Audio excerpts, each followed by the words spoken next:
I woke up very early yesterday morning. We started our bilaterals and the plenary at 9 o'clock. I haven't had a wink of sleep since then, but I can take about how many? Regalado, 50 questions?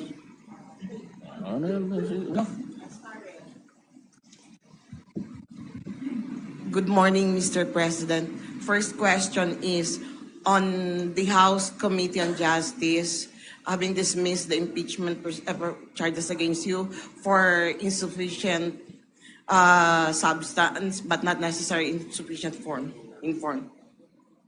Again? Yung ano ng House Committee on Justice kanina. They dismissed yung the impeachment proceedings against you.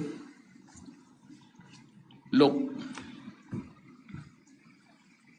I was investigated by the human rights when Delilah was still the chairman. I was investigated again when she was the Justice Secretary. Then I was investigated again by the Senate. And I was investigated again by the House. Ano pa bang gusto nilang some guys are being taken for a ride 1,000 times over. Totoo yan, may namatay anak ng meeting. Ano ba namang gira na sa droga na walang namatay? Pero not in the character and kind that was dished out. Hindi na mabag-utos na gano'n pati batang lukukan. Kilala man ninyo ako. Sir Alejano said, Congressman Alejano said that he's going to take the whole thing before the ICC since Congress dismissed the whole thing.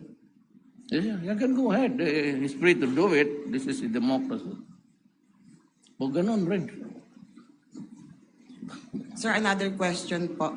You've just been to Beijing and then maybe on perhaps on May 19, there would be the start of bilateral talks concerning the discussions on the disputed area.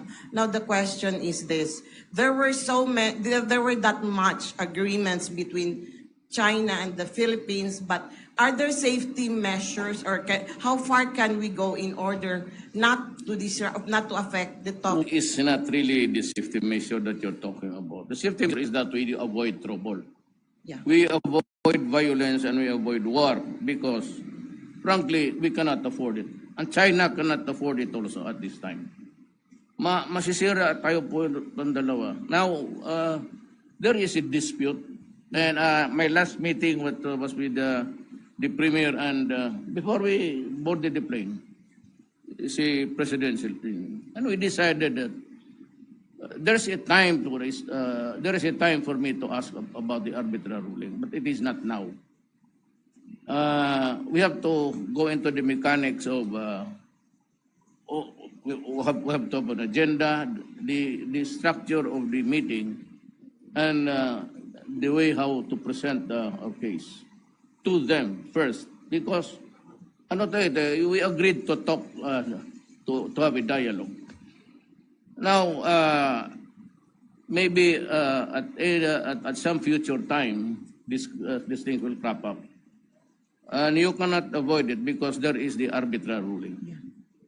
But it would not affect the deals that we have.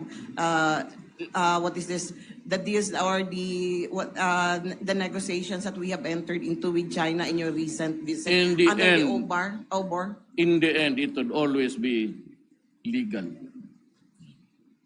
So, nandyan yung arbitral ruling rendered by a organ of the United Nations.